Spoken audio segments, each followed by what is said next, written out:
kú dídí àsìkò yìí ní gbogbo ibi tẹ́ bá ti láǹfààní láti máa gbọ́ mi tó bá fẹ́ dàbí everybody ó gbọ́dọ̀ máa ronú bí everybody.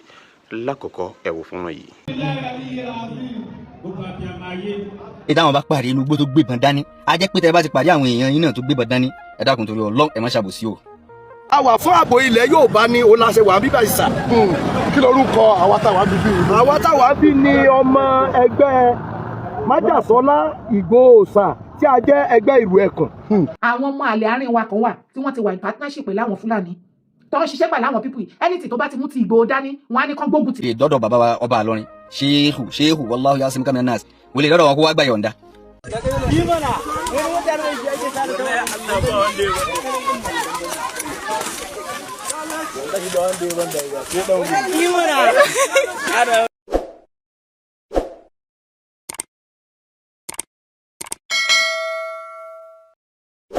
ọ̀tẹ̀ ló ń jẹ́ ló ń pè ọ́ kò sẹ́ni tí ò lórúkọ tiẹ̀ àti wípé ọmọ kì í gọ̀ títí sẹ́ẹ̀ kó gbàgbé orúkọ ara rẹ̀. ààfin tèmi ò nílò ìdánimọ̀ lọ́jà tó bá dọ́jà báyìí wọ́n á mọ̀ bó dọ́jà ni èmi tí ń tòótọ́ Samuel Owóyẹmí fẹ́lẹ́fẹ́lẹ́ láyé lórúkọ mi fẹ́lẹ́ ní gbogbo èèyàn mọ̀ mí sí èmi náà kọ́ Ọlọ́run ọba òkè ló fún mi ṣe ní gbogbo ìgbà.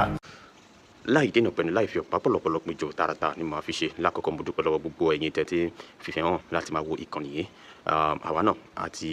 ìṣetán láti máa mọ bó ṣe ń lọ láti máa jẹ́ kẹ́ mọ bó ṣe ń lọ láti máa update yín àti láti máa inform yín táyé entertainment bá wà á máa mú wá sí ojú àmóhùnmáwòrán yín lónìí ǹjẹ́ jẹ́ mọ̀ wípé wọ́n tuntun gbàgé ìkìlọ̀ fún àwọn ọba aládé ní ìpínlẹ̀ Kwara wípé wọn kò gbọ́dọ̀ gba àlejò olóyè Sunday Ìgbòho mọ́ lẹ́yìn àbẹ̀wò tó ti ṣe wípé ìyẹn ni kó jẹ́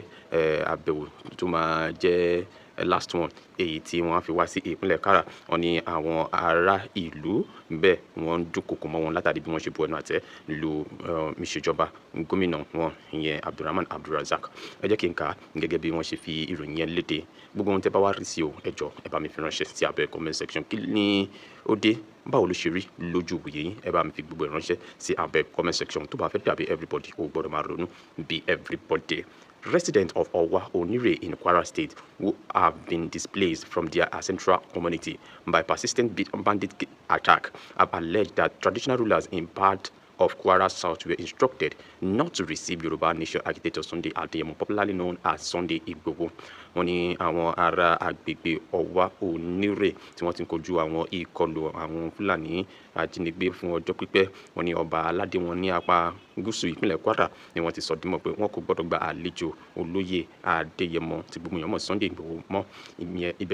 ibẹ̀ yẹn sọ. They claim the directive followed his recent visit to insecurity ravaged communities where residents openly criticized Governor Abdulrahman Abdulrazak over the worsening security situation. Wọ́n ní àṣẹ yìí wáyé lẹ́yìn tí olóyè Sunday Igboho ṣe àbẹ̀wò sí agbègbè náà láti wá ràn wọ́n lọ́wọ́ lórí ọ̀rọ̀ ètò ààbò. Wọ́n ní ibẹ̀ ni wọ́n ti rí àwọn èèyàn níta gbangba tí wọ́n ti ń bu ẹnu àtẹ́ lu gómìnà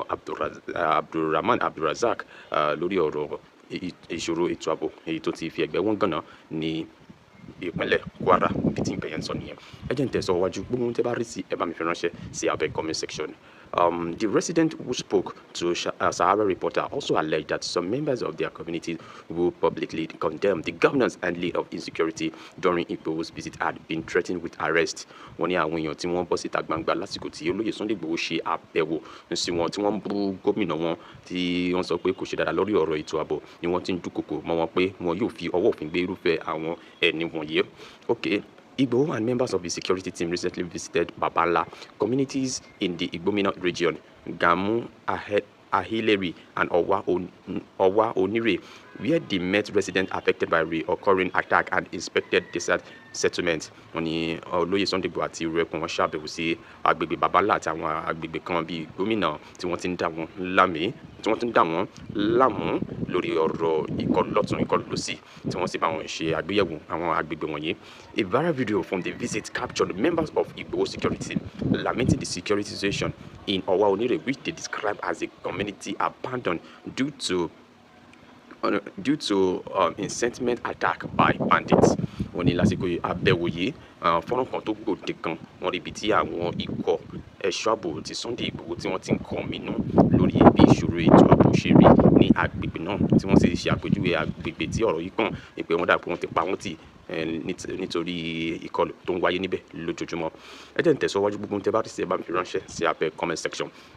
In the video, one of the security operatives questioned the state response to the war's insecurity. Lára àwọn fídíò yẹn náà ni wọ́n ti rí ọ̀kan lára àwọn ẹ̀ṣọ́ ààbò tí ó ń béèrè pé báwo ni ìṣòro ètò ààbò ní ìpínlẹ̀ Kwara, báwo ló ṣe rí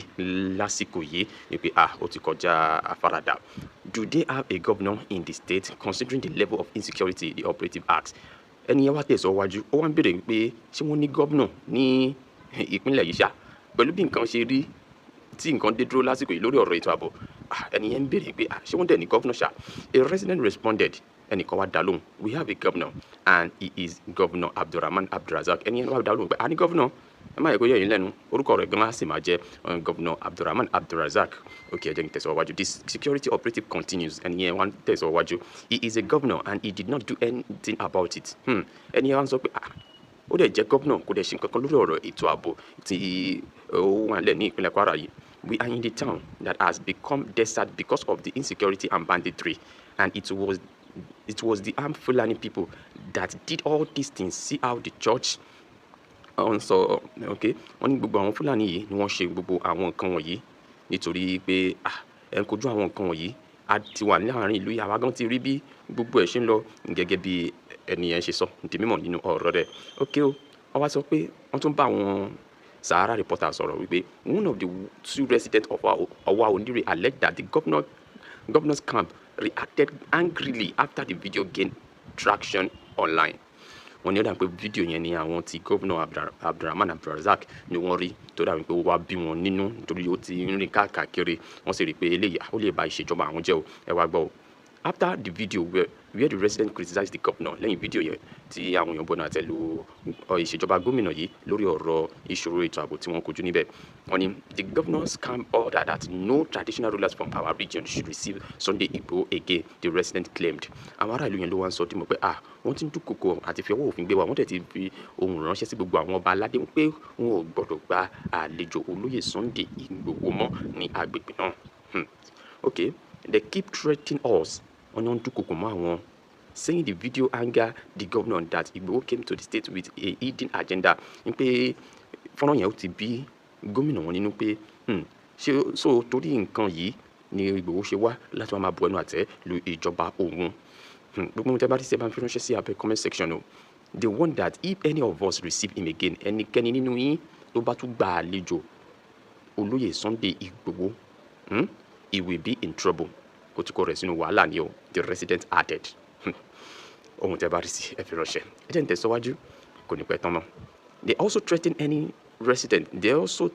that any resident who publicly criticized the governor again over insecurity could be arrested. Wọ́n ní ẹnikẹ́ni tó bá tún jáde síta láti máa sọ ìsọkúsọ, máa bu ẹnu àtẹ́ lu gómìnà lórí ìṣòro ètò ààbò ní ìpínlẹ̀ Kwara, ṣé kí ni wọ́n máa fi ọwọ́ òfin gbé.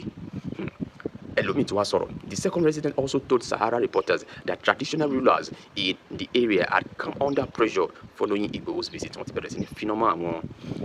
ọba aládé, àwọn olórí ìlú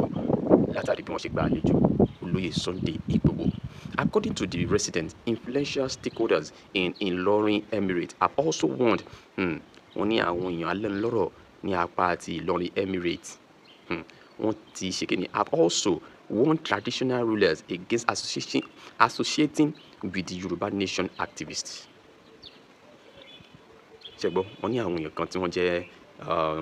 Ilorin Emirates, wọ́n ti pàgé ìkìlọ̀ fún àwọn olórí àwọn ọba aládé wípé wọn ò gbọ́dọ̀ ní nǹkan ṣe pọ̀ pẹ̀lú Sunday Igboho. Ọ̀rọ̀ rẹ̀ o, ẹ̀yin èèyàn, kí lẹ rí sí? Gbogbo ohun tẹ́ bá rí sí ẹ bá mi fi ránṣẹ́ sí abẹ́ comment section. A máa ń pé gbọ́n ni a kì í pé gọ̀. Àwọn kankan wà tó dìrọ̀ mọ́ ìṣẹ̀lẹ̀ yẹn púpọ̀. Ta ni ṣé àwọn ará ìlú tí wọn ò lè pa ìdùnnú wọn mọ́ra mọ́ tí wọ́n ń sọ̀rọ̀? Ẹ mọ̀ pé nígbà míì mi ì fẹ́ sọ̀rọ̀ sí yín lẹ́nu, ṣùgbọ́n gbogbo ohun tẹ́ bá rí sí ẹ fi ránṣẹ́ sí abẹ́ comment section. Nǹkan tèmi kọ̀ mọ̀ ni pé èròǹgbà gidi ni olóyè Sunday Igboho ń bá lọ sí ìpínlẹ̀ Kwara, kì í ṣe hidden agenda tí wọ́n fi kàn wọ́n yẹn. And also sí àwọn ará ìlú, inú wọn dùn, bóyá látàrí bí inú wọn ṣe ń dùn yìí ni wọ́n wá rí pé àǹfààní yìí láti sọ pé àwọn fẹ́ sọ̀rọ̀ sọ́tún sọ̀rọ̀ sósì, wọn dẹ̀ mọ̀ pé ó máa ta bára lé, ó máa ta bára oko, pẹ̀tẹ̀pẹ̀tẹ̀ ta lọ ní pọ̀pá ni. èmi wá fẹ́ sọ pé ẹni tó bá tàbá kó má fi bínú ṣùgbọ́n kó tún bẹ̀ ṣe ni gọ́fúnà àbí àwọn èèyàn yín tó bá jẹ́ wípé ọ̀rọ̀ yìí kò ṣe déédéé ara yín kò wá yẹ kó lèdì sí wípé ẹ tún máa sọ pé ẹ tún fẹ́ máa dún kòkò mọ́ àwọn ará ìlú kò yẹ kó tún wá máa lèdì sí pé ẹ fẹ́ máa finá mọ́ àwọn ọba aládé nítorí wọ́n gba àlejò àwọn ti ìlú Emirates yẹn kò fẹ́ ṣe kí ni kò fẹ́ jọ mí lójú púpọ̀ nítorí pé mo sọ fún wọn wọn fẹ́ ní nǹkan ṣe pẹ̀lú ọ̀rọ̀ Yorùbá mú so wọ́n ti ní pé kí àwọn ọba aládé apá ọ̀dọ̀ tí wọn kọ́ má ba olóyè Sunday Igboho ṣe mọ́ lórí ọ̀rọ̀ yìí àwọn bí tẹ̀lé ronú sí lórí àwọn ọ̀rọ̀ yìí ni mo kàn ń gbìyànjú ṣé àwọn ará ìlú yìí ṣé wọ́n ṣe kọjá yè ni ṣé nǹkan míì wà níbẹ̀ nípasẹ̀ àbẹ̀wò tó lóyè Sunday Igboho ṣe sí ìlú Kwara South ẹ̀yin náà bá wọn gbé yẹ̀wò dáadáa ohun táwọn aráàbí yìí ti ń kojú fún ọjọ́ pípẹ́ ní apá ibẹ̀ yẹn ìkọlù ẹ̀rí àwọn fọ́nrán yẹn lóríṣiríṣi gbogbo ìlú ti di ahoro níbi fọ́nrán kan tí olóyè Sunday Igboho ti ń ṣàlàyé pé gbogbo ìlú yìí ni wọ́n ti filẹ̀ ẹ̀yin náà rí kì í ṣe ohun tá a lè fọwọ́ bò mọ́ lótìtọ́ àwọn èèyàn wọ́n lè má lè kọ ẹnu ara wọn níjànú kó jẹ́ pé wọ́n sọ̀rọ̀ sí gómìnà Abdulrahman Abdulrazak ṣùgbọ́n bí wọ́n ṣe ń sọ èmi rí i pé wọ́n ń fi ẹ̀dùn ọkàn wọn hàn ní láti jẹ́ kí gómìnà nígbà tí olóyè Sunday Igboho bá lọ tán kí àwọn gómìnà kí àwọn ẹ̀ṣọ́ ààbò kan máa sọ wípé ṣèbẹ̀ ti lọ sọ́dọ̀ ẹ lọ bá ẹ jẹ́ kó wá ràn yín lọ́wọ́ so gómìnà ẹ jẹ̀bù rẹ̀ àti wípé ṣé kí n gba ọ̀rọ̀ yìí gbọ́ àbí tó bá rí bẹ́ẹ̀ ìwé ìròyìn ò ní gbé jáde gbogbo ohun tí ẹ bá ṣàrí sí ọ̀rọ̀ yìí mo bẹ̀ yín ní ẹ jọ̀ọ́ ẹ bá mi fi ránṣẹ́ sí abẹ́ comment section torí ọ̀rọ̀ yìí mo fẹ́ jẹ́ kẹ́ bá mi gbé yẹ̀wò sọ́tún mo fẹ́ kẹ́ bá mi gbé yẹ̀wò sósì it's very very important for us to share your own contributions lórí ọ̀rọ̀ yìí gangan and also àdẹ̀dúpẹ́ pé ti àwọn Ìbà Gani Adams gbọ́ngàn kan láti ọ̀dọ̀ wọn ṣùgbọ́n wọ́n fẹ́ ro tẹ̀yìn olóyè Sunday Igboho náà wọ́n lè máa gbógun ṣùgbọ́n ikọ̀ ẹgbójú ẹ jẹ́ kó máa ṣe tiwọn ẹ jẹ́ kí olóyè Sunday Igboho náà máa ṣe tiwọn nítorí àwọn kankan wà tó jẹ́ wípé ó dàbí pé ohun tá a bá lọ sọ́jà la máa ń gbájúmọ́ àkínwárí ọjà so we need to stay focused fún ẹ̀yin tí olóyè Sunday Igboho ni o táwọn Ìbà Gani Adams tó máa jẹ́ pé ìlara lọ́sẹ̀fẹ̀ máa ṣe ẹ jẹ́ kó máa ṣe lọ ẹ̀yin tí olóyè Sunday Igboho ẹ jẹ́ ká wo ibi tọ́rọ̀ yìí yóò yọrí sí èyí tí ó tún wà lẹ́yìn ẹ mọ̀ pé lákọ̀ọ́kọ́ la gbọ́ pé wọ́n ní kí olóyè Sunday Igboho má wá sí ìpínlẹ̀ Kwara tó wá yí padà wípé wọ́n tún sọ pé kí wọ́n máa bọ̀ wọ́n tún lọ báyìí ẹ̀tù ohun tí ó tún tẹ̀yìn ẹ̀yọ àwọn aráàlú náà ti dúkòó láti gbé báyìí àwọn ọba aládé náà ti fi náà mọ̀ pé wọ́n tún gbọ́dọ̀ gba àlejò olóyè Sunday Igboho mọ́ kẹlẹ́ rí sí ọ̀rọ̀ yìí ẹ dákun ẹ dábọ̀ ẹ bá mi fi ránṣẹ́ sábẹ́ comment section a máa ń pé gbọ́n ni a kì í pé gọ̀ tó bá fẹ́ dàbí everybody gbọ́dọ̀ máa ronú bí everybody gẹ́gẹ́ bí ṣe mi mo tún náà àlejò kan tó bá mi pẹ́ pẹ̀lú àwọn nǹkan tó wà nílẹ̀ lásìkò yìí ní pápápá ẹ jẹ́ ká darapọ̀ mọ́ wọn. ọmọ àlè àárín wa kan wà tí wọ́n ti wà in partnership pẹ̀lú àwọn Fúlàní tó ń ṣiṣẹ́ pẹ̀lú àwọn people yìí anything tó bá ti mú ti Ìgbòho dání wọ́n á ní kán gbógun tì í wọ́n á ní kán frustrate àwa dẹ̀ mọ̀ yín àwa mọ̀ yín àtúnyìn mọ̀ o ẹ̀yin tí ń perí Ìgbòho láì dá gbogbo yín lẹ̀ ó fara gbẹgbà ọmọ àlè ni yín ilẹ̀kùn ti mú yín nílẹ̀ Yorùbá ọmọ ọkọ yàtọ̀ sọmọ àlè la wí fún yín Ìgbòho ṣiṣẹ́ tí oríran ó fi ìrìn àjò tó rìn ó fi hàn ọmọ kó o tún ajíire wípé yes òun ní ìfẹ́ ìran mi mo dẹ̀ lè die fún ìran mi ó yàtọ̀ sẹ́ni tó ń sún sẹ́yìn tó ń sún sẹ́yìn tó ń pè tó ń sún sẹ́yìn tó ń sún sẹ́yìn tó ń sún sẹ́yìn tó ṣàjẹ́ pé ẹjọ́ àwọn wo lẹ fẹ́ ok tàwa lẹ fẹ́ kí Yorùbá kó sọ̀rọ̀ kó welcome ṣé ẹ ti rí bó ṣe ń lọ. lórí lẹ́tà yìí náà tó ní Ọlọ́run ò nílẹ̀ rẹ̀ kí dìde bí àṣà Àkúrẹ́ kí ìṣẹ̀lẹ̀ mẹ́rin bí àṣà Àkúrẹ́ Gani lórí lẹ́tà tí Gani ń rojọ́ ẹ̀ kiri láti bí ọdún 3 sí 4 tí ó lóun ti kọ lẹ́tà sí gbogbo gómìnà tí gbogbo gómìnà tí wọ́n look away tí wọ́n dá Gani lóhùn Olúwa gba ọpẹ́ wa lórí ẹjọ́ rírò Gani wípé òun ti kọ lẹ́tà wọn ọ̀dáhùn lóhùn tó rojọ́ fún gbogbo lọ́balọ́ba tó lóun kọ lẹ́tà fún gbogbo ọba wọn ọ̀dáhùn lóhùn òun láwọn ọmọ ogun iṣẹ́ nǹkan ìjà sì wálẹ̀ kọ́kàn pé àwọn ni wọ́n pé àwọn Olúwa gba ìyẹn wa lórí Gani wípé ó rojọ́ kiri pé olóhùn ní agbára oògùn tó ní agbára àti àwọn òòṣà burúkú wà níkàáwọ́ nǹkan kó lóun lọ́wọ́ láti fi dáàbò bo ilẹ̀ Yorùbá ṣùgbọ́n tóun sá sẹ́yìn ṣùgbọ́n tóun fẹ́ fi pa ìran ọmọ Yorùbá torí pé à ń pè é kó wá dáàbò bo wa. Olúwa gba ọpẹ́, Olúwa gbẹ̀yìn lórí Gani, gba ọpẹ́ lórí Gani, gbẹ̀yìn lórí òòṣà, gba ọpẹ́ lórí àwọn òrìṣà tó kójọ tí ò lè fi protect ilẹ̀ Yorùbá tó fẹ́ fi pa wá tó fẹ́ fi kọjú ìjà sọmọ kó tó ajíire. Olúwa gba ọpẹ́ lórí agbára tó wà lọ́wọ́ Gani ta ní kó fi kojú ọ̀tá kí wọ́n má pa ọmọ ìran Yorùbá ṣùgbọ́n tó gbé pamọ́ tó ní ó dìgbà tó bá san 500 billion fóun tó dẹ̀ rẹ́dì nísìnyí torí pé àwọn ọmọ Yorùbá wá ń pè é kó wá ṣiṣẹ́ gẹ́gẹ́ bí ààrẹ ṣùgbọ́n tó ní agbára tóun ò lè fi kojú ọ̀tá òun fẹ́ fi kojú àwọn ọmọ kó o tó ajíire. Olúwa gbẹ̀yìn wa, gba ọpẹ́, gbẹ̀yìn, gba ọpẹ́. Gani jẹ́ n tún gíláṣìsì mi ṣe ààrẹ àlejà ààrẹ èmi ni yèyé dára èmi àti yín àlejà. pé láti mú oyún wa láti iṣẹ́ sọ́lọ́run ó dẹ̀ wà ó bí ọ̀sán hàn pé gbogbo apápátá lè lẹ́ṣẹ̀ ṣùgbọ́n tó wà ń bẹ̀ tí mo fẹ́ kẹ́ mọ̀ ni pé àwọn tí Ọlọ́run bá yàn fẹ́ Ọlọ́run kì í wọ ẹ̀ṣẹ̀ wọn kì í dẹ̀ wọ ìṣedéédéé wọn. Ọlọ́run bá ti sọ pé òun fẹ́ eléyìí ó máa ń fẹ́ délẹ̀ ni òun lọ́lọ́run ṣe sọ yìí pé èmi yóò ṣàánú fún ẹni tẹ́mi ó ṣàánú fún. Kò fẹ́ kí ẹ kò fẹ́ mọ background ẹ kò fẹ́ mọ bó o ṣe jẹ́ kò fẹ́ mọ bó o ṣe ṣẹ̀dún kò fẹ́ mọ bó o ṣe jẹ́ dúkọ́ he doesn't care about that. Tó bá ti pinnu pé mo fẹ́ ṣàánú fún lágbájá ó máa ṣàánú fún ni. Òun lọ̀rọ̀ àwa tá wà nínú ìjàgbára yìí gbogbo wa pátápátá lọ́nà kan tàbí kejì la ṣẹ̀ sọ́lọ́run ṣùgbọ́n torí pé Ọlọ́run ti kọ́ ó ti wà lákọọ́lẹ̀ pé ìran tó ń pè ní ìran Yorùbá yìí ìran kóòtù ojíire táwọn ń wò ní yìí táwa Ọlọ́run ṣẹ̀dá wa sí Ọlọ́run ti kọ́ it is written ó dàbí májẹ̀mú ni pé màá ṣàánú fún ìran tó ń pè ní ìran Yorùbá yìí. Òun ni àánú tẹ́ ẹ rí tá à ń rí gbà ó gbogbo ariwo tẹ́ rí tí mò ń pa ariwo tí bàbá Èkìtì ń pa ariwo tó láyọ̀ bí Kóìkí ń pa ìjàkadì ìjàgídí tí Sunday Ìgbòho gbé dání ariwo tí bàbá wa Professor Banji Akíntóyè ń pa èyí táwọn ajakun ara ń pa èyí tó ọmọ borí owó Ògúnríbidó bàbá Kàlàmọ̀gbò òòṣà ńlá Irúnmọlẹ̀ gbogbo wọn pátá ariwo tẹ́rí tí gbogbo wọn ń pa àánú Ọlọ́run ló sì ń sọ̀rọ̀ àbọ̀ ògbàgbọ́ ni màá tún fún ẹ àánú Ọlọ́run ló sọ̀rọ̀ tí ìbá ṣe àánú Ọlọ́run tó ń sọ̀rọ̀ ni èmi ní ti ní tòótọ́ gbogbo ayé àbáṣe máa wọ ní àdé sọ̀rọ̀ àwọn ará abí àdèmọ́ dé wọ́n á dẹ̀ máa pààyàn lọ wọ́n á dẹ̀ máa shrink ìran Yorùbá á dẹ̀ bẹ̀ sí ní dínkù lójoojúmọ́ wọ́n á dẹ̀ máa wà àríwá wọ́n á by now bóyá pẹ̀lú oore ọ̀fẹ́ wọ́n á ti jẹ gbogbo ilẹ̀ Yorùbá wọ́n á ti jẹ́ débi kan débi pé Yorùbá ò ní ní agbára mọ́. Àwa láàmú ìpinnu àwọn pípò yìí ṣùgbọ́n Ọlọ́run fúnra rẹ̀ ti fi hàn wá ó ti fi sí ọkàn wa ó fi sí ẹnu wa ó fi sí ìmọ̀ye wa àti rí ọ̀pọ̀lọpọ̀ nínú àwọn ọmọ Yorùbá ló ti sọ jí àwọn bíi Adéyínká Johnson àwọn Ọláyọmí Kóìkí àwọn àgbàgbàgbàgbàgbà nínú ìjàgbara ìran ọmọ Yorùbá àwọn náà ti sọ jí iye wọn ti jẹ́ kan rí i pé iye táwọn ará bíi àwọn Fúlàní tán pílànì fún wa rèé kí ni ẹ ṣe Fúlàní ní ká àtàwọn ọmọ Ìgbò iye táwọn ọmọ Yánmírí ọmọ Ìgbò tí wọ́n pílànì fún wa rèé táwọn ọmọ Fúlàní tán pílànì fún ìran Yorùbá rèé tí ò bá ṣe orí ọ̀fẹ́ Ọlọ́run tó jẹ́ kí gbogbo wa sọ jí ni báyìí náà wọ́n ṣẹ̀ṣẹ̀ kó má sí tó jẹ́ Yorùbá mọ́ ẹni ẹwọ ara tí wọ́n dá ẹwọ itú tí wọ́n pa láàárín ọdún díẹ̀ sẹ́yìn tá a ti ń pariwo pé Yorùbá fẹ́ lọ pé ìtàn ṣe fún Yorùbá lágbára ẹ wá wo pé ṣe gbé ìṣèmọdé ẹ wo iye àwọn èèyàn tí wọ́n ti pa ẹ wo iye ẹ̀mí tó ti ṣòfò tó bá wá jẹ́ pé àpariwo síta ńkọ́ ṣùgbọ́n tó wá mú kí ọ̀rọ̀ yìí tàbí lára tó jẹ́ kó gún mi tó jẹ́ kó ń ṣe mí ṣùṣùṣùṣù òun ni pé àwọn ọmọ Yorùbá kan wà tó jẹ́ pé wọ́n dúró sí ipò ọ̀dàlẹ̀ wọ́n sì ń dalẹ̀ ìran ọmọ Yorùbá nítorí àǹfààní ara wọn nítorí tí wọ́n fẹ́ jẹ àti tí wọ́n fẹ́ jẹ gan wọ́n torí ẹ̀ wọ́n ń dalẹ̀ Yorùbá. ẹ jẹ́ ká fura ọmọ Yorùbá ẹ jẹ́ ká lè kíyèsára.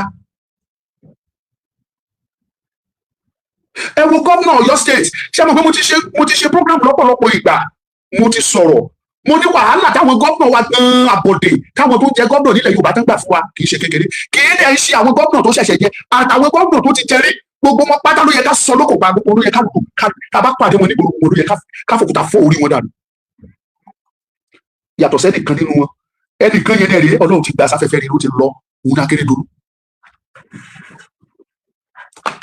gbogbo àwọn gómìnà tó kù tó ti jẹ sẹ́yìn ibikíbi tá a bá ti pàdé wọn yẹ ká lẹ̀ wọn lóko ni tí wọ́n bá ṣe é lù pa fún wa ó yẹ ká lù wọ́n pa ni torí wọ́n ti dalẹ̀ Yorùbá wọ́n dalẹ̀ ìran yìí nítorí tí wọ́n fẹ́ jẹ́ àti láwọn gómìnà nílẹ̀ Yorùbá tó dìde sọ pé ẹ̀tọ́ ni pé káwọn fún àwọn Fúlàní nílẹ̀ ilé ìtàn pè ní rúgà kan dẹ̀ wọ́n tún sọ pé tó tọ́ ni ṣé àyíká nǹkan tí mo fẹ́ kí gbogbo wa káwọn dá sọ́ọ̀ ni pé èyí tó ń pè ní òṣèlú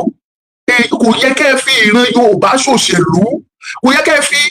láìfù wa ìgbé ayé wa kẹ́ ẹ fi ta fàlà kẹ́ ẹ fi ṣòṣèlú ó léwu. Ṣùgbọ́n ọ̀pọ̀lọpọ̀ àwọn gómìnà ilẹ̀ Yorùbá tí wọ́n ṣe nìyẹn. Ṣebí torí pé Ṣèyí Mákindé òun jẹ́ opposition ló ṣe pariwo tiẹ̀ síta. Àwọn gómìnà míì wà nílẹ̀ Yorùbá tó jẹ́ pé wọ́n jọjọ wà nínú ẹgbẹ́ APC ìtọ́jọ́ ń ṣe ni tó dẹ̀ ń tètè fún ìran Yorùbá nítorí tí wọ́n fẹ́ jẹ́ nítorí tí wọ́n fẹ́ jẹ́. Nílẹ̀ Yorùbá yìí náà ni tó dẹ̀ jẹ́ pé ọlọ́tẹ̀ ni wọ́n, ọ̀bàyéjẹ́ ni wọ́n. Ṣé èmi as a person mo máa ń bọ̀wọ̀ fún èèyàn tó bá wà nípò. Anybody in a position of authority you honor them, you respect them. Àṣẹ Ọlọ́run ni kì í ṣe tèèyàn. Ó wà ní odù Ifá, ó wà ní odù Ifá rẹpẹtẹ bọ̀ mo ti gbọ́ rí tẹ́nìkan sọ fún pé ó wà bẹ́ẹ̀ nínú odù Ifá, ó dẹ̀ wà bẹ́ẹ̀ nínú Kùránì, ó wà nínú Bíbélì. Pé ẹnikẹ́ni tó bá ti wà ní ipò àṣẹ ẹ̀tọ́ wa ni láti bọ̀wọ̀ fún wọn. And that is what I keep on doing, giving them honor, giving them respect tí wọ́n deserve. Ṣùgbọ́n tó wà ń bẹ̀ ni wípé ǹjẹ́ àwọn tá a wá ń sọ wọ̀nyí ǹjẹ́ wọ́n ń ṣe ẹ̀tọ́ wọn láti rí dájú pé ìran Yorùbá kò parun. Ṣùgbọ́n tẹ́ bá wo gbogbo wọn pátápátá ipò ẹ̀yìn tí àwọn ọmọ Yorùbá wà lénìí iṣẹ́ ọwọ́ àwọn gómìnà wa iṣẹ́ ọwọ́ wọn ni. Ẹ wo ìwà ọmọ àlè tí Ṣèyí Mákindé wù. Ṣèyí mo máa fẹ́ràn Ṣèyí o, kò sí nǹkan tó jẹ́ kí n láìkẹ́. Ìwọ̀nba bí tí mo rìn dé lọ́yọ̀ state mo rí ọwọ́ ẹ̀ mo rí pàtì ẹ̀ níbẹ̀. Ó jẹ́ kí inú mi máa ń dùn sí tí n bá ti rí bá no this man tried. Tí n bá sọ pé gómìnà ń gbìyànjú ẹ má ṣe mí gbọ́ kì í ṣe pé bóyá mo sọ pé wọ́n ti ṣiṣẹ́ kọ́, kò sí gómìnà tó wà nílẹ̀ Yorùbá tó ṣiṣẹ́ compare to owó tí wọ́n ń gbà tó fi lórí Lagos state tó jẹ́ pé gbogbo wa àwọn lè kó ń gbìyànjú àwọn ṣiṣẹ́ èkó try èkó òtún kíní kankan owó òtún kíní kankan ráyò èkó òtún kankan compare to owó tó ń wọlé internally lẹ́kọ̀ọ́ àti owó tí wọ́n ń gbà as allocation wá compare méjèèjì pẹ̀lú iṣẹ́ tí wọ́n ṣe lẹ́kọ̀ọ́ kẹ́ ẹ sọ fún mi pé wọ́n ṣiṣẹ́ màá sọ fún yín pé wọ́n ṣiṣẹ́. The same thing in Ogun State, the same thing in Ọ̀yọ́ State, the same thing in Ekiti and Ondo State and Ọ̀ṣun as well. Tẹ́ ẹ bá compare owó tó ń wọlé àti tí wọ́n ń rí tẹ́ ẹ bá fi wéra tẹ́ ẹ bá fi wé iṣẹ́ tí wọ́n ń ṣe. Ṣùgbọ́n ìyàtọ̀ tó wà bẹ́ẹ̀ ni pé àwọn kan ṣe pàtàkì ìyànjú láti ṣe.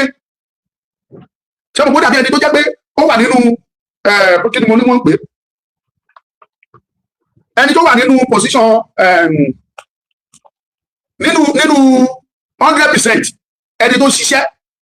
tó wọ 40%. Ṣé mo pé ẹ lè compare pẹ̀lú ẹni tó ṣiṣẹ́ 30% tàbí ẹni tó ṣiṣẹ́ 20% tàbí ẹni tó ṣe 10%. Ẹni tó ṣiṣẹ́ 30% yẹn nínú tó ṣiṣẹ́ 40% nínú 100%. Ṣé mo pé kò tí ì rí kankan kó? But tẹ́ ẹ bá rí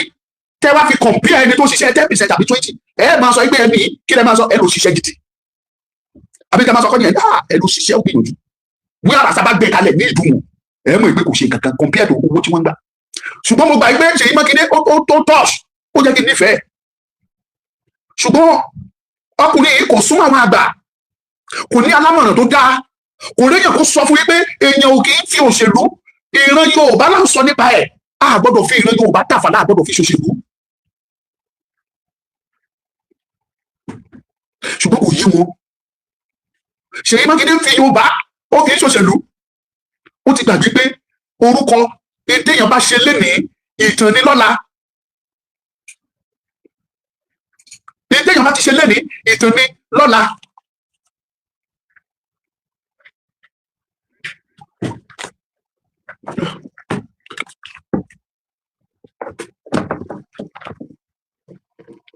Anything téèyàn bá ti ìtàn ni èèyàn lè máa gbìyànjú láti ṣe iṣẹ́ orúkọ ẹ̀ kó ba lè wọ inú ìwé ìtàn ni káwọn ọmọ lè sọ pàtì ẹ̀ lọ́la. Mo ti sọ ọ̀pọ̀lọpọ̀ ìgbà à ń sọ nípa Nelson Mandela ní South Africa. Èyí tó ṣe bó ṣe farajìn bó ṣe ṣiṣẹ́ òun ló jẹ́ kí ìran wọn ní South Africa tó ṣe gbàgbé ẹ̀ lọ́la kí wá orúkọ ẹ̀ kò wá mọ lórí South Africa nìkan. Orúkọ yẹn rìn ó lọ bí program orúkọ yẹn lọ kọjá South Africa. Àṣà sọ nípa ìdíbi the same thing làwọn tó wà ní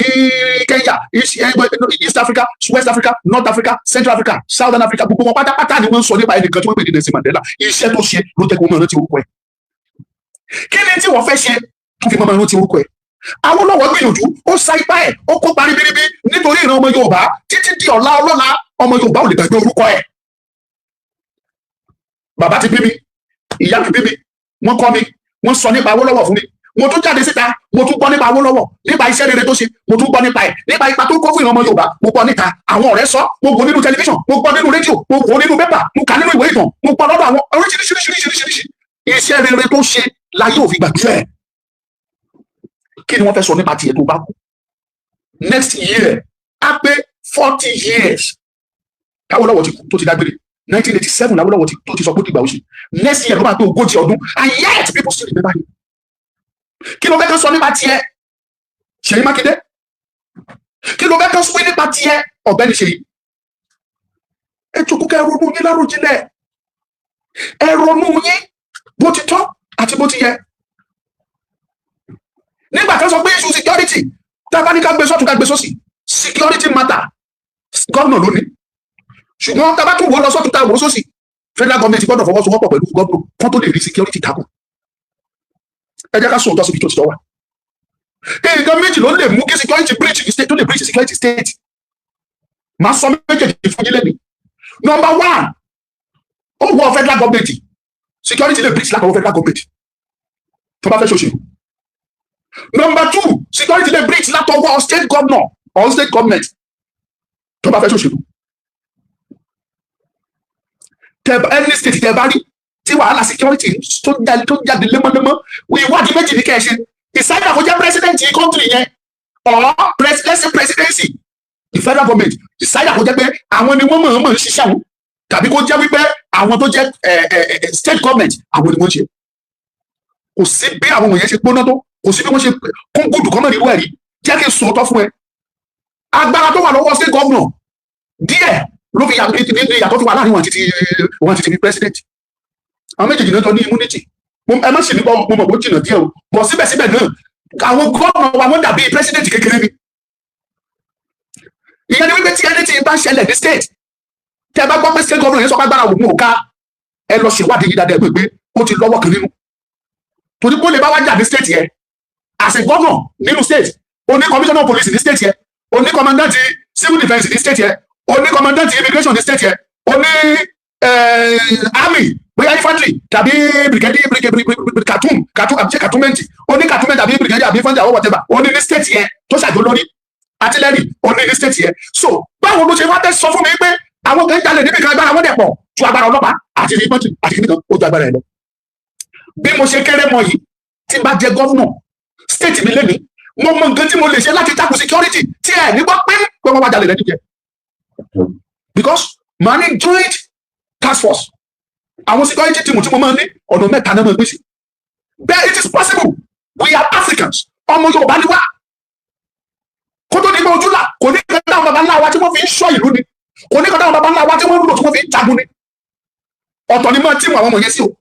Ìyẹn àwọn oníṣẹ̀ṣe tó gbóná dànù tó gún wà lọ́wọ́ wọn gidi. Àwọn oníṣẹ̀ṣe nínú ìyẹn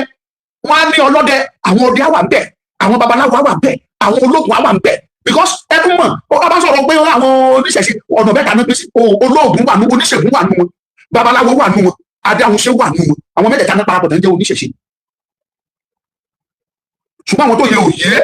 wọn ò kì í mọ̀ yàtọ̀ àwọn mẹ́tẹ̀ẹ̀ta, inú bí ni kọ́ ni mo ti máa ṣàlàyé àwọn mẹ́tẹ̀ẹ̀ta fún yín. Oníṣẹ̀ṣe wà, oníṣègùn wà, adáhunṣe wà, adẹ̀dẹ̀ babaláwo. Máa kó àwọn wọ̀nyẹn sọ́tọ̀, wọ́n á máa gbowó oṣù, iṣẹ́ tí wọ́n ní pé káwọn ṣáà wà stand by. Iṣẹ́ tí joint task force tí wọ́n bá ṣe tì, òun ni màá kó hand over ẹ̀. Tàbí iṣẹ́ tọ́lọ́pàá bá ṣe tì, ó ní bó ṣe ṣe gbogbo kinní wọ̀nyí bí mo ṣe kéré mọ́ yìí, nígbà tí kì í ṣòwò ni mò ń wá. Ṣé mọ́tò ló fẹ́ lò síbi ní fún wọn lówó ẹ̀ ni? Owó state ṣáà ni kì í ṣòwò mi. Àbí drone tó fẹ́ máa fọ lókè náà fẹ́rà ni màá níbi olówó ẹ̀ tí màá fún wọn. Kí ni equipment tí wọ́n ní síbi ní fún wọn? Màá kọ́kọ́ ní joint task force tó jẹ́ pé joint security team yẹn àwọn àmì máa wà ń bẹ̀, DSS wà ń bẹ̀, civil defence wà ń bẹ̀, ọlọ́pàá máa wà ń bẹ̀, immigration máa wà ń bẹ̀. Àwọn ọmọ yẹn joint ni wọ́n a máa kó wọn papọ̀. Ọmọ state mi gẹ́gẹ́ ni màá tún yàn kó máa ṣe olóyè. Bí ni mo lè jòkó wá ṣe ọmọ Ondo state, ó lè jẹ́ major general nínú army, ó lè jẹ́ retired AIG, ó lè jẹ́ kíní kan òun ni màá tún fi sí. Tájẹ́ olórí nínú kúkú yára ẹ̀gbọ́n Ondo state. Tó bá gbé aṣọ ọmọ Ondo state, jẹ́ káwọn ará mi máa ta ẹjọ́ tó wù wọ́n ní state yẹn ká máa pa ẹbí yẹn ká máa pa fábí yẹn kó lè máa wò ná. Gbogbo eléyìí láti sọ mo ti sọ many times. Ṣùgbọ́n àwọn gómìnà yìí ọ̀pọ̀lọpọ̀ wọn lórí fídíò wọn wò yes. Tí mo mọ̀ ni. Àwọn fídíò tí mo ṣe tí mo dẹ̀ ní confirm wípé àwọn gómìnà wù yìí. Bẹ́ẹ̀ ni mo ní evidence ẹni tó sọ fún mi bí ìfẹ́ dárúkọ ni kó má dàbí ni pé bóyá ẹ tó máa pariwo wá kiri pé bóyá olóṣèlú rí. Olóṣèlú lè fi omi ẹ̀yẹ òjọ́ mi lójú ọmọ kan just for security reason má jẹ́ kí n sọ̀rọ̀ lọ́rẹ̀. Tán lẹ̀ wọ̀ ọ́. Ṣùgbọ́n torí pé àwọn gómìnà wọ̀nyí bóyá ká ní ẹlòmíì rẹ̀ wọ́n lómi wọn kò kàn mọ́ tí wọ́n fẹ́ ṣe. Ọ̀ wọ́n mọ̀ọ́mọ̀ ń play wa, wọ́n fi wá ń play òṣèlú, wọ́n fi wá ń play politics, òun ló ṣe bí wọ́n ṣe yẹn. tí ì bá ṣe bẹ́ẹ̀ ni kò sí any reason tó fi yẹ kí state kan wà kí wọ́n sọ pé àwọn òrùjù sí ọ̀rọ̀ security. tẹ bá àwọn advanced country kan àwọn orílẹ̀-èdè kan wà tó jẹ́ pé tí wọ́n bá bẹ̀rẹ̀ ẹni tí wọn ò lè lóòrùn ọ̀gọ̀dọ̀ wà rìn èèyàn ò ṣe é jí gbé wọn ò lè kidnap èèyàn tí wọ́n bá kidnap èèyàn ní àwọn orílẹ̀-èdè tá a sọ wọ̀nyí tí wọ́n bá jíyàn gbé wọ́n tó máa lo advanced technology láti fi gbé ẹni yẹn pamọ́ the same advanced technology ẹni tó máa lò tó fi máa di jẹ́ ti fi tẹ́ni yẹn wà wọ́n á dẹ̀ wá jáde. ṣùgbọ́n ní ọ̀dọ̀ wa ń bí irọ́ là ń tán àfi irọ́ parọ́ fúnrọ́ ni tí má jẹ́ gómìnà sẹ́yìn kò sí tó jọ bẹ́ẹ̀ èmi sọ eléyìí Ṣèyí Mákindé kẹ́ ẹ bá lè mọ̀ yín pé o ti fi owó orí ọ̀ká o ti fi hàn mú you play politics with life of Yorùbá people. ó bẹ́ra ó lọ give statement torí pé àwọn Fúlàní kọ lẹ́tà wọn náà kọ petition ó give statement ẹ jẹ́ kí n sọ kí n fún yẹn ọmọ Yorùbá tẹ̀ wọ fídíò kì í ṣe torí petition tí àwọn ará abíkọ wá kì í ṣòun ló jẹ́ kí Ṣèyí Mákindé wá give statement tó give o. inú bí Ṣèyí Mákindé sí Sunday Igboho torí pé Sunday Igboho ò tẹ̀lé Sunday Igboho dance to his tune inú bí Ṣèyí Mákindé sí o kò dé tó bá gbé Ṣèyí Mákindé ní agbára àti ọ̀dà pé kọ́lọ́pàá gbé Sunday ni tàbí kí DSS wá gbé Sunday wá ní agbára lórí wọn ni á ti pàṣẹ pé kí wọ́n gbé Sunday Igboho. ẹ jẹ́ ká bára wa sòtítọ́ kò sí anything tó lè ṣẹlẹ̀ àtàkì tó ṣẹlẹ̀ nílé Sunday Igboho gómìnà ò lè sọ pé kò mọ̀ sí ní July 1st 2021 Sunday Igboho Ọlọ́run ló save life ẹ lọ́jọ́ tá à ń wí ṣùgbọ́n òun sọ mo rí píkẹ gómìnà ò lè sọ pé òun mọ̀ sí torí kò sí operation yẹn tí gómìnà ò ní mọ̀ sí that is why they call them number one in the state kò sí tó lè kọjá ní state yẹn tí wọn ò ní gba information kó tó ṣẹlẹ̀ ṣá it is ó dàbí pé kí nǹkan fẹ́ ṣẹlẹ̀ Nàìjíríà kẹ́ni president jùbọ́ president has ó ní etí ní everywhere every news and crowdings of the country the president ní etí sí kí ló yan àwọn political offices sí kò sí tó bá fẹ́ ṣẹlẹ̀ àwọn wọ̀nyí á gbọ́ from one person to another person to another person to another person to another person adọ́dọ̀ president instantly kò sí ṣá ìyẹn làwọn security agency yẹn náà pè ní intel they call it intel or info in short of information jáde ẹni tí ò kì í ṣe gọ́ọ̀mẹ̀ntì kan fowó ra information tó jẹ́ pé a máa gba information yẹn frequently not to talk of federal government not to talk of the state government kò sí àrà tó fẹ́ ṣẹlẹ̀ ní state kan tí gómìnà yóò mọ̀ sí àfi tí ò bá fẹ́ sọ àfi tó bá fẹ́ parọ́ fún yín àwọn ilé tí gómìnà mọ̀ sí bóyá wọ́n lọ ṣàkọlù wọ́n pààyàn Fúlàní ṣàkọlù ó ṣe gbogbo ẹ̀ tí gómìnà kan bá sọ fún yín pé ipá òun ò ká agbára òun ò ká ẹ sọ fún pé bọ̀bọ̀ kan tó pè lọ́mọ ọdún ká sọ pé irọ́ ló pa kò fẹ́ gbé gbèsè ni ìṣáájà kò jẹ́ pé ó fi play òṣèlú it is possible ó ṣeé ṣe.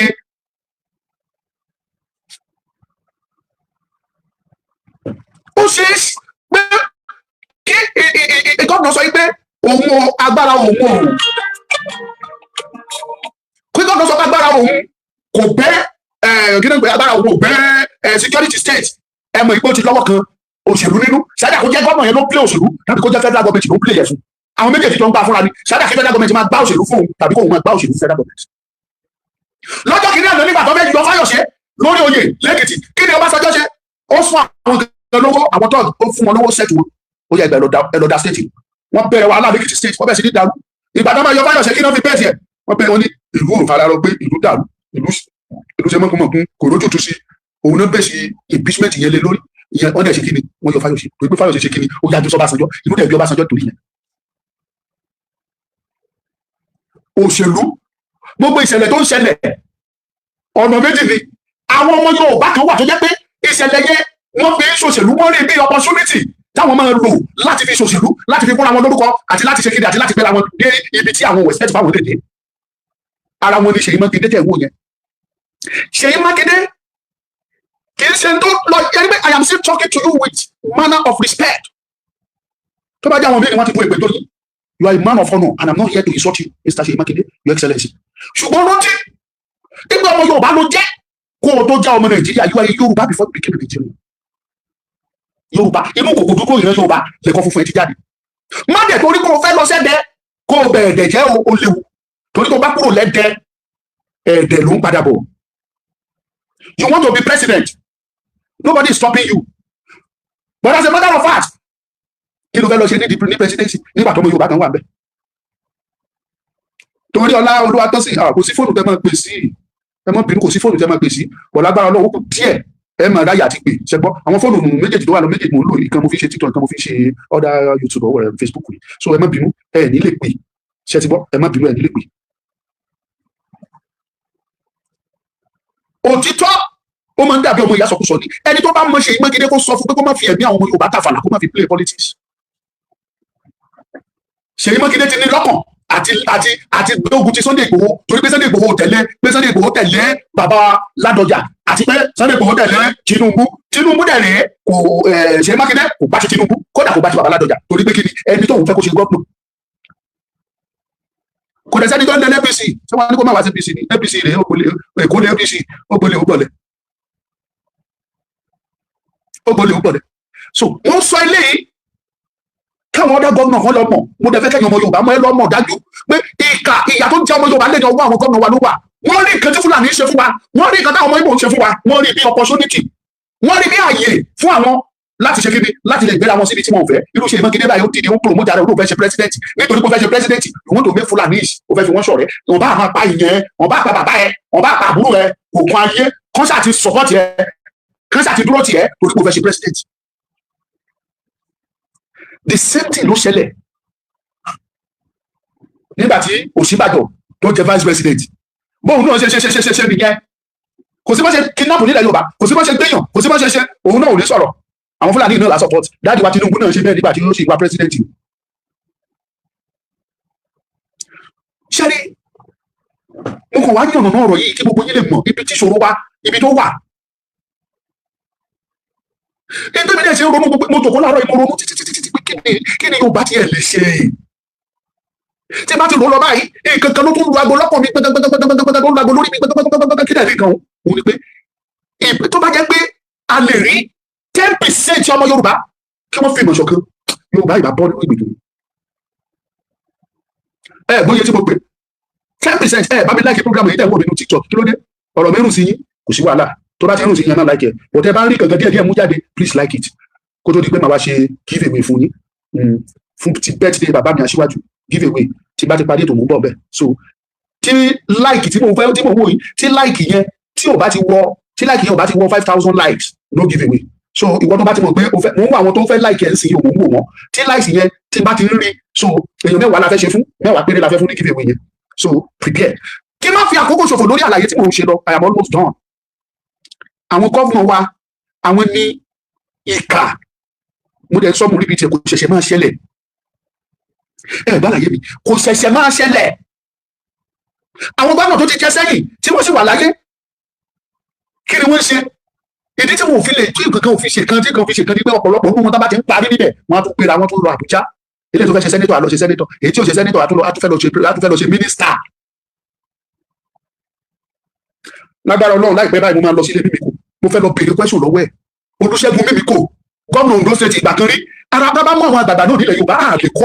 àlè kó ní ẹ̀kẹ́rẹ́ àlè sọ pé báwo ni tiẹ̀ ṣe jẹ́. Ẹbí kò ìṣòro lọ́ngà ìbíbi ẹni tó ti over 70 years. Ó ṣe minister, ó ṣe commissioner, from commissioner to minister, from minister to governor ọdún mẹ́jọ. Àlè kó mo fẹ́ béèrè ọ̀rọ̀ lọ́wọ́ wọn pé kí ni ìran Yorùbá ṣe fún yín sẹ́ẹ̀. Ọlọ́run fún mi lórí ọ̀fẹ́, ìbádùn lórí ọ̀fẹ́, bàbá Fálànà mo fẹ́ lọ pé wọ́n ní máa rìn ìṣẹ́jú díẹ̀ ló kù ẹ fún mi ẹ sábà ẹ máa wò ó kọ́lọ́n kó fún mi lágbára. Ìbéèrè ni mo fẹ́ lọ bí kí ni ìran Yorùbá ṣe fún yín, ìbéèrè àkọ́kọ́. Ìkejì, kí lẹ fẹ́ ṣe sílẹ̀ tẹ́ ẹ bá lọ, kí lẹ fẹ́ ká máa sọ nípa yín tẹ́ ẹ bá ti lọ. Tọ́mọ Yorùbá máa sọ. We need to ask them question. Former governor of Ogun State, Gbenga Daniel, ó wà láyé o. Ìyà ń jẹ ọmọ Yorùbá dídé ẹrí wọn tí wọ́n sọ̀rọ̀, wọn ò ní sọ̀rọ̀. Torí tó fẹ́ jẹ, torí ojú rere.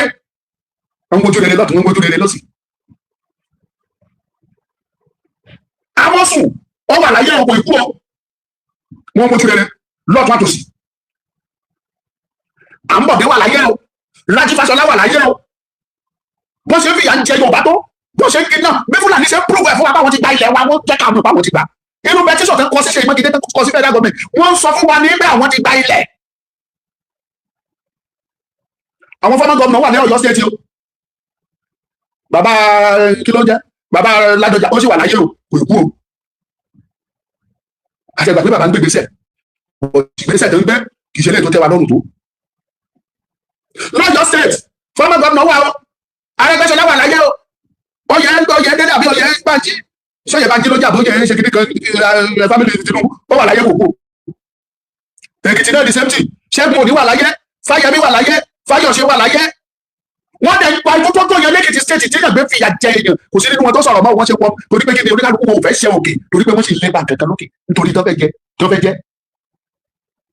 Ondo state àní mímí kò ó wà ń bẹ́ o mo jẹ́ pé òun nìkan náà ni former governor tó wà mímí kò wà ń bẹ́ o kò èkú o àìmọye àwọn former ministers àìmọye àwọn former security personnel high ranking military officers tí wọ́n ti retire major general lieutenant colonel generals tọ́jà jáwọ́ ọmọ Yorùbá àwọn major general lieutenant general even full time general deputy inspector general police a ní wọn lẹ Yorùbá o tọ́ wà láyé o tó ti kú o wọ́n wà láyé wọn ò tí ì kú ní ìyá dẹ́ jẹ́ ìran ọmọ Yorùbá bí eléyìí o ní Fúlàní ń kú wá gàgà lórí ilẹ̀ wa yìí o kí ló dé tí wọn ò fi sọ̀rọ̀ ọ̀pọ̀lọpọ̀ wọn ò sọ̀rọ̀ nítorí pé kíni wọ́n sì wá kankan ọ̀pọ̀lọpọ̀ wọn ò sọ̀rọ̀ torí pé wọ́n wọ́n kò kàn mí mi ò lè wá yọjú sí nǹkan tí ò kàn mí òun ọ̀pọ̀lọpọ̀ wọn ṣiṣẹ́ kíni ló fi pa ẹnu mọ́ ọ̀pọ̀lọpọ̀ wà ẹ̀ ṣèbí tó bá nídìí mi state governor á pè mí tàbí kí federal government pè mí wọ́n close ẹnu wọn àwọn tó jẹ́ pé professional ni wọ́n nínú iṣẹ́ security wọ́n wà àtàjọ́ ọmọ Yorùbá ní rẹpẹtẹ o gbogbo ọ̀nà pẹ̀lú wọn kí ló fẹ́ kán sọ lẹ́yìn tó bá lọ kí ló fẹ́ kán sọ nípa tiẹ̀ títí ayé àfi parẹ́ làwọn ọmọ Burkina Faso ló máa sọ nípa tọmọ Sankara táyé àfi parẹ́ ni kò gbọ́ òní sọ ìtàn Burkina Faso kan máa sọ ìtàn tọmọ Sankara president wọn tó wà bẹ́ẹ̀ Toure ṣé Toure náà ló jẹ́ Yaya Toure àbí ó dàbí Yaya Toure náà àbí lọ́gbà bí o kí lorúkọ president Burkina Faso tó burú gidi ṣé Toure náà ni rárá kì í ṣe Toure kì í ṣe Yaya Toure mo ti dorúkọ yẹn lọ bó ṣe wà yẹn president wọn yẹn títí ayé fi máa parẹ́ kò lè gbàgbé orúkọ ẹ̀ ẹjẹ bá mi kọ orúkọ president Burkina Faso yẹn jáde Traoré bóòlù kì í ṣe Toure Traoré Ibrahim Traoré títí ayé fi parẹ́ mọ̀ nígbàgbé ẹ̀ ní Burkina Faso torí àwọn ìgbésẹ̀ tó gbé number one ó protect ilẹ̀ wọn number two ó protect culture wọn àṣà àti ìṣe ilẹ̀ Burkina Faso ó protect yẹ number three ó protect economy wọn gbé ara wọn kúrò lábẹ́ ìsìnrú àgbà wọn bá kágbára wá jẹ́ ká máa ṣe àsìrú lábẹ́ orílẹ̀-èdè kankan mọ́ gbogbo ọrọ̀ ajé wọn tí France ń wà lọ ó dúró tó ní kò jọ mọ iye ìgbà tó ti dìde kúùpù against ẹni tí wọ́n dẹ̀ fẹ́ẹ̀lì wò náà wò sọ̀tún sósì wọ́n ti di kúùpù against ẹ̀kẹ́ni ẹ̀kẹ́ni ẹ̀kẹta ẹ̀kẹ́ni ẹ̀kárùn wọ́n dẹ̀ fẹ́ẹ̀lì títí ayé àfi parẹ́ ìran Burkina Faso wọ́n máa rántí Ibrahim Traoré ní títí láíláí kí lẹ́yìn àgbààgbà wọ̀nyí kí lẹ́yìn àgbààgbà òṣèlú àgbààgbà sọ̀rọ̀sọ̀rọ̀ àgbààgbà security àgbààgbà ẹlẹ́sìn kí lẹ́yìn kò kí lẹ́fẹ́ kan sọ nípa tí tẹ́ ẹ bá lọ àbí bí yóò bá ṣe ń ṣíríkì lọ ibà ṣe tán lọ inú yín dùn sí Fúlàní proof fún wa pé àwọn rìn pé òfin Nàìjíríà sọ pé àwọn lè proof lọ́bì kankan Ṣèyí Mákindé náà tún confam ẹ̀ ẹ̀mí ọ̀ ẹ má jẹ́ ká blame ẹ̀ tó bá confam ẹ̀ ó ti sọ ó lóun ó ní nǹkan tó ń búra sí nìyẹn kò búra pé òun máa defend ọmọ Yorùbá ó lóun sọ pé òun máa defend Nàìjíríà wọn lòfin tó dẹ̀ sọ pé níbọdí lè gbélé níwèé ìbá Fúlàní kó gbéra kó wá sínú ilé bàbá ẹ̀ kó máa gbébẹ̀ ká máa dá màdúù wọnú sí ti rúùmù Ṣèyí Mákindé ó lóun ti búra pé òun ò ní ṣe kankan fún wọn ojú yìí ló ṣe sọ fídíò ẹ̀ wà ó sọ náà ó lóun ti búra fún Nàìjíríà ó ní the constitution of Nigeria section kìíní kan kìíní and section this say that everybody has a freedom of movement you can move to anywhere you like that so means you can move inside Ṣèyí Mákindé city room and dá màdúù wọbẹ̀ and jẹ bí wọn ò ní koríko jẹ nínú city room ẹ̀ kàn jẹ rọ́ọ̀gì kàn jẹ ṣíà Ọlọ́run ti búra pé òun ò ní stop wọn wọ́n Ṣèyí Mákindé fail láti tún kọlu Nigeria constitution tó ń sọ yìí ibẹ̀ you cannot just go and acquire any house land ní tiẹ̀ ṣe kó bíbí yìí ṣe kí ní ìwé òwúwa kí má kàn tiẹ̀ ṣe lọ́ọ̀yà sí mi ìmọ̀ pé kò tọ́ ni kéèyàn dédé lọ acquire ilẹ̀ tí òun ṣe tiẹ̀ kó dédé lọ gbà lọ́nà ìrú ẹjọ́ yìí lọ́ọ̀yà nínú ilé ẹ̀ sọ fún mi pé lọ́dọ̀ ọmọ lùkàbà Fúlàní dédé gbéra wá láti north á dẹ̀ wọ inú ilẹ̀ wa kò sí ilẹ̀ tó wà níbí tí ò ní olúwa tó lẹ́ni tó ní this is Àkúrẹ́ bá Àkúrẹ́ ṣe wà yìí oníkálukú ló ní portion tiẹ̀ ilẹ̀ bàbá alágbájáre ilẹ̀ bàbá akadùdùlé ilẹ̀ family báyìí ilẹ̀ family báyìí gbogbo ilẹ̀ wọ̀nyẹn ló parapọ̀ ló di Àkúrẹ́ the same thing l'Àkúrẹ́ yẹn náà the same thing ní Lọ́ndọ̀ the same thing ní Lọ́wọ̀ the same thing l'Àkókó the same thing káàkiri bí mo ṣe wà yóò yípo ilẹ̀ bàbá mi mọ̀ mọ́ jẹ̀rẹ̀jẹ̀rẹ̀ ló lọ nílùú mi kẹ́nìkan náà dẹ̀ kó dẹ̀ wá inú ilẹ̀ bàbá mi yẹn kó dẹ̀ torí pé mo wà mísìn tí mi ò tí ì lọ lẹ́hún tí mi ò lọ́wọ́ tí mo lè fi tún kan ṣe bẹ̀ tàbí tí mi ò fi ṣe anything kó dẹ̀ dédé wá láti Sókótó kó dẹ̀ dá màlúù wá kó dẹ̀ tó sórí ilẹ̀ mi yẹn kó kọ́ lé síbẹ̀ kó máa bímọ ó dẹ̀ ti bímọ tó dẹ̀ ti bí sí tó rẹ̀ sí lórí ilẹ̀ mi yẹn tánkẹ́wù tánkẹ́ṣe gbogbo ẹ̀ lórí ilẹ̀ bàbá mi tó fi ilẹ̀ tó tẹ́ pé kẹ́mi ọmọ ẹ̀ dógún. ẹ dẹ̀ ń sọ fún wa pé ẹ̀tọ́ pé Nàìjíríà kò sọ pé àlè but the question remains this that ṣé èmi ní ẹ̀tọ́ àti lọ ṣerú ẹ̀ ní Sókótó ṣé mo ní ẹ̀tọ́ ṣé mo láyà láti ṣe kíkùn tí bá ṣe gẹ́gẹ́ bẹ́ẹ̀ ṣe sọ pé constitution sọ pé ó tọ́ tẹ́mi bá ti bá sọ pé mo fẹ́ ṣe mo láyà àti lọ́dún ẹ̀wò ṣé mo lè dánwò ní Sókótó ṣé mo lè dánwò ní Kánò ṣé mo lè dánwò ní Kẹ́bì or anywhere ní north. but mo mọ̀ pé Nàìjíríà constitution kò fààyè gbà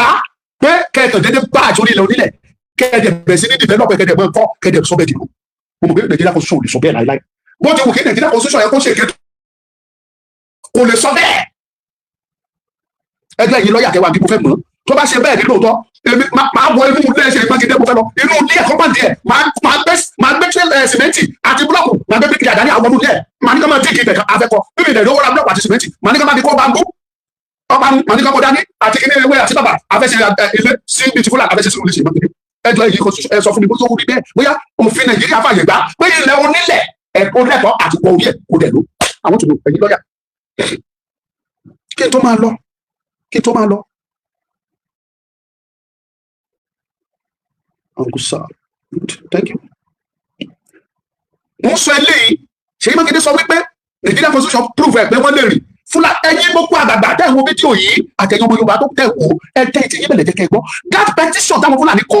send sí federal government tó send sí Ṣèyí Mákindé. Ó ti prove fún yín pé wọ́n sọ fún yín pé ilẹ̀ Yorùbá ẹjọ́ nínú pé kì í ṣe Yorùbá lónìí lẹ̀ àwọn náà ní bẹ́ẹ̀.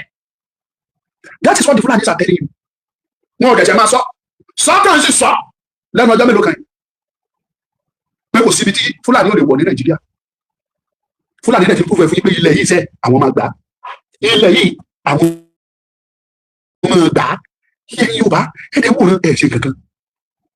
Ṣé tí Ṣèyí Mákindé láyé o? Ṣèyí Mákindé lọ o. Gbogbo yín lẹ mọ̀. Ọdún bíi méjì tó kù fún Ṣèyí Mákindé tó fi máa lọ sí. Èmi ni ti yín ní tó sọ́gbọ́n méjì mọ́ ìbọ̀dún kan. Ọdún kan ni.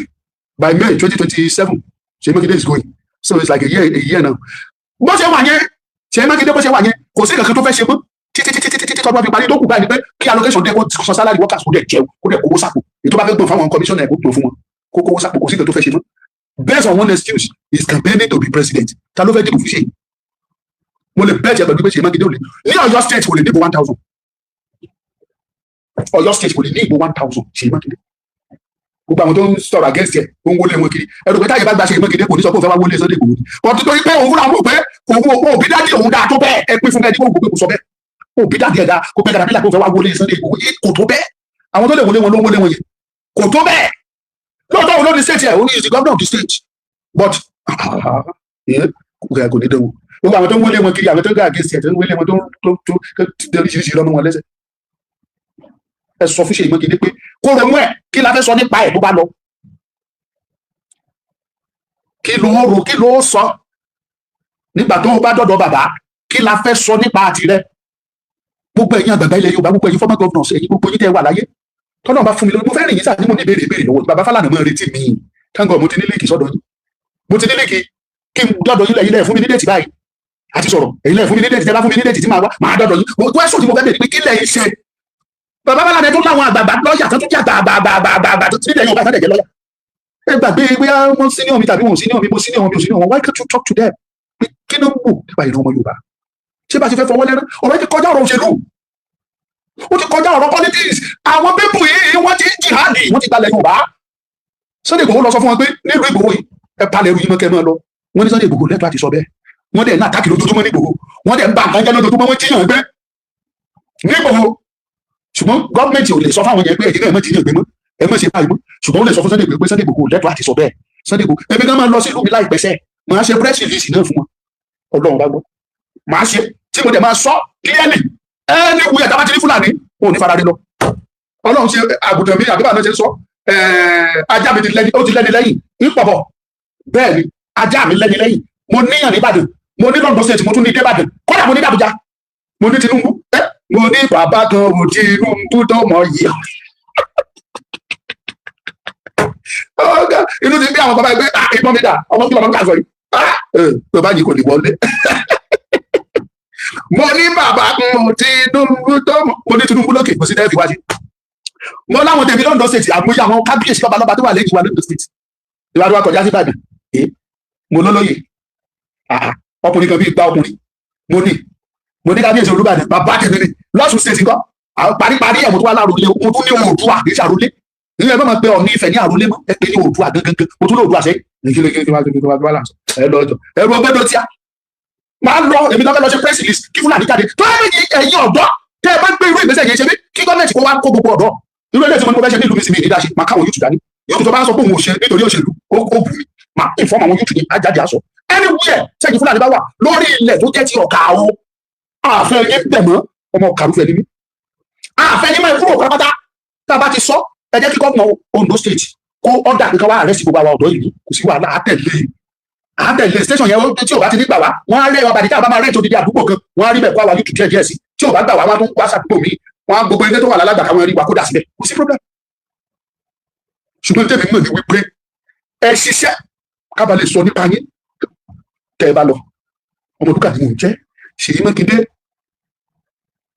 lọ́jọ́ kókó ronú ẹ o má torí èní kó bọ̀lá ẹ jẹ́ o ẹ bá mi pín kẹ́ sọ fún Ṣèyí Mákindé pé má torí èní Ṣèyí Mákindé má torí èní kó bá ọ̀la ẹ jẹ́ tó tún sọ nínú YouTube yìí má torí èní Ṣèyí Mákindé má torí èní kó bá ọ̀la ẹ jẹ́ o ó léwu o. Thank you, God bless you.